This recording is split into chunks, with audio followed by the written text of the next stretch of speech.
Ayan, mapunta naman tayo sa mga papaya. Sadyang nakakaaliw, nakakalinaw ng mata ang pagtingin ng papaya, lalong lalo na kung ito'y iyong kakainin. Papaya, napaka masustansya sa katawan.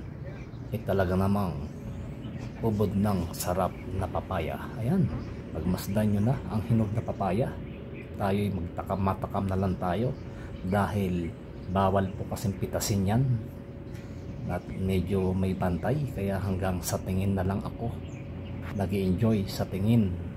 Abot kamay man ay hindi pwedeng pitasin dahil magagalit ang mga nakapaligid.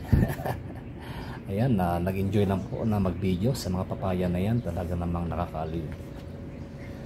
Yan po ay plantation din ng papaya, sa mga gilid-gilid lamang ay nakatanim, pero sadyang matataas na yan, siguro ay matanda na yung mga papaya na yan. Kaya lang nanghihinayang sila na putulin niya, kaya ganyang kataas na lang. Pero matamis po yung papaya na yan dahil nakatikim na kami doon sa store. Ayan, tingin-tingin na pumunta tayo. Pinapasyal ko lang naman po kayong muli sa aking mga napupuntang lugar. Gaya ng aking sinabi, ay marating nyo rin naman yung napupuntahan ko. Mai-share ko sa inyo yung mga lugar. Ayan po, maraming salamat pong muli sa inyo. Thank you po sa pag-view ng aking video. Mabuhay po kayong lahat araw-araw at enjoy your life everyday. Iwas stress po, smile everyday. Sana po wala po ako intro at wala outro dahil puro copyright po ang aking mga video. Kaya